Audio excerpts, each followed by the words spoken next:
Briefly right now is about the extractive sector in East Africa. It continues to be poised for development and growth due to increasing exploration and efforts to bring commercially recoverable oil to the market. But challenges still abound, and that's what we want to talk about right now. Joining me in studio to have this particular discussion, let me introduce my two guests. From my far right there, we have Peter Kamalingin, Deputy Regional Director for the Horn, East and Central Africa Oxfam. Welcome to the program. Thank you, Maura. And we have next to me Kamalingin, who's a Director, Friends of Lake Turkana. Welcome to the program as well. Thank you, Maura. I hope I've passed the names test.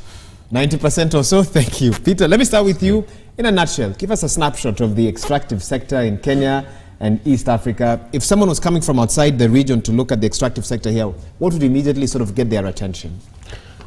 I think one of the things is that the extractive sector is fairly nascent in East Africa. It's a young sector, but it is growing in relevance.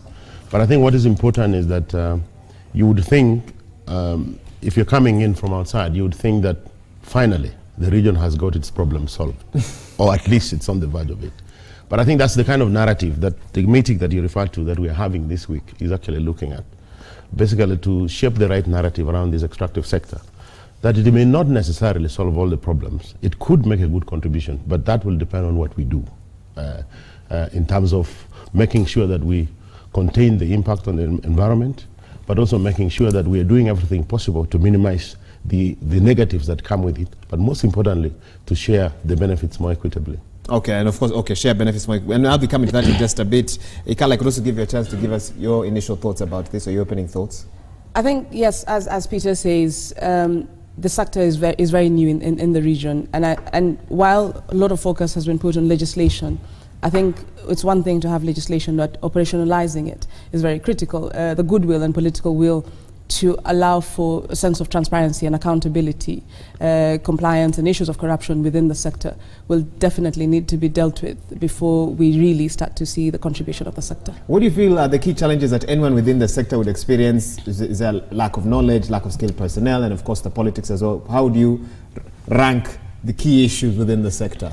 I think the first thing is the transparency and accountability. The fact that information is not publicly made, it's the company has more information than government and the communities. You're basically getting piecemeal information here and there is one of the critical parts. And then the second one is you have institutions, regulatory bodies who don't seem to have the skill sets. So if you go to NEMA, the National Environmental Management Authority, they seem to pass to allow for give permits and licenses without a clear understanding of the sector and using technical capacity that is before the extractive sector. And I think if we don't deal with all these regulations, skill sets and technical capacity within the government institutions, and civil society seemingly has more capacity than government institutions, then we have a tug of war and mostly basically a muscle. Okay. Yeah. But Peter, when you say when someone says extractives, I think of oil, but it's not just oil. It's more than... Sort of help us define that term. It's more than oil. It's more than just oil and gas. Oil is definitely one of it, but it includes all other natural resources like water, land, minerals as well, and a whole sort of other resources that are natural in nature. What sort of research has been done around sort of the extractives industry in Kenya, and what is its potential? If we can harness it properly. I think the potential is always going to be relative. It is true that this region, not just Kenya, but I think in Tanzania as well, there's a lot of oil and gas. In Uganda, of course, they have minerals as well, and then oil and gas. But the problem is that the mineral sector is a little bit even more opaque. There's not a lot that is known about it. And this is the problem that I think Ikali is talking about, that if we don't address the issue of transparency, when there's more opaqueness, then there's no engagement with citizens, then we wouldn't even know a lot about what is or what is not, as it were. But I think what is important is that whatever is there, the biggest resources that we have is not oil and minerals. It's actually the human beings that we have, the people. Those are the biggest resources. And I think extractive is only going to be relevant in our region to the extent that it is redirected to impact positively on the people, on agriculture, on health, and on the human resource development of our people. That's when it will be It's also a finite resource, remember. It's a resource that if it is got there, for example in Turkana, in the next 15, 20 years, it may not be there. What will be left will be the people. What's the impact on that? What have they learned? Have they benefited from this? Ika, let me come back to you. So you've got this conference going on, you're sharing ideas, etc. What sort of lessons can we learn from other countries in terms of how they handle the extractives industry? I think one of the key things is spaces where, that most of the developed democracies where transparency, openness is not there, it has come out very clearly. You really emphasize on this, and that shows because everything, whether we talk about local content, we talk about opportunities, without understanding. Former Minister Kazungu was talking about we don't have the skill sets, but if you don't understand the sector, what skill sets are you building? So that you have to start it from the beginning, not only on the contract, but all the way, so that we also understand the costs. If you look at this conference, we talk about costs. What is the cost of oil? And if we just look at benefits that communities are getting in terms of employment and procurement, we don't think about the costs in terms of livelihoods lost. And as Peter said, it's the people, it's land, it's other resources where we can actually make a decision as a country. When do we extract and when do we not extract? At what cost? As a country, the extractive sector uses water to undertake its activities, but we don't even know how much water is used. Yet, if you and I went to the tap and fetched water to make a pot of ugali, you actually, the company that is charging you knows how much water you're using. So that sort of thing, it's really long term, and really be able to say, as Peter says, for how long?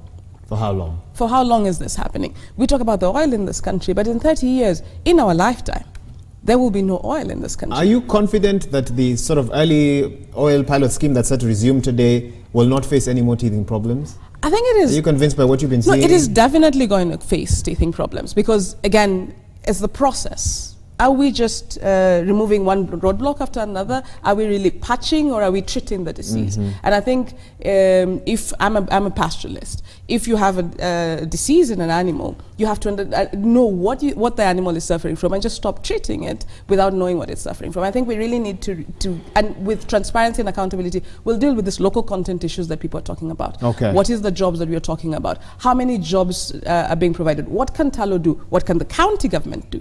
Because we keep depending on the companies to do everything. But we also have to ask ourselves, what is the county government doing to enable the local content to feed into the local economy? Okay. What is the national government doing? What is the skill set as a country we are trying to produce so that it then after, in Ghana they have all these people who've gone to study all these courses on petroleum, but they come back and there are no jobs. Okay. So we have to really understand what is the sector, what does exploration look like, what does development look like, so that you're able to inform what sort of skill set you're building to then put back into the local economy. As Turkana, but also as a country. Okay, Peter, you can also weigh in your thoughts on the same topic. Yes, I think yesterday one of the things in the meeting that we referred to at the beginning we discussed is that if extractive is going to be useful, it needs to address 3 types of growth that we see in the region. They say it is ruthless growth, which means it's ruthless growth at the cost of human souls and lives. Voiceless growth, where people don't have a voice, they don't speak. Rootless growth, which is not rooted on anything. It is shallow and it cannot be sustained. Jobless growth. Growth where it is not coming with jobs for people. There's growth, but what is it? And then I think also that's the kind of growth that we want to address. But I think in order to maximize that, I think as Ikal said, we need to build capacity. This is a technical area at some point. Issues of contracts and how they are negotiated. Companies that you're always going to negotiate are always going to be far more capacitated than our average negotiators throughout this region. And that's the reason why we are meeting to share knowledge and perspectives. Are you hoping to build a critical mass? Yes, that's exactly the purpose of the meeting that we are having this week. We have experts from Kenya, from Uganda, from Tanzania, and from other parts of the continent to share experiences and perspectives of how we can partner better with government so that we increase the ability of the governments to negotiate on our behalf, on behalf of the people better. Because issues about taxation, transfer pricing, there are a lot of technical issues where government lose revenue. But just to add to that, yes. But just to add to that, it's not really around only just technical, like a mass of people just focusing on the industry, but it's a mass of people who are different. I'm an agriculturist, I'm a marine scientist, and all these different people coming in and contributing to this conversation, because again, it has to be able to contribute to the public good. And if it doesn't, as Peter said, then it is just another sector which is already an enclave economy. That's right. And we don't want that. And we certainly hope that this group will also be able to speak on behalf of the public themselves and not become another enclave, as you mentioned. Okay, we wish you all the best. The conference ending today.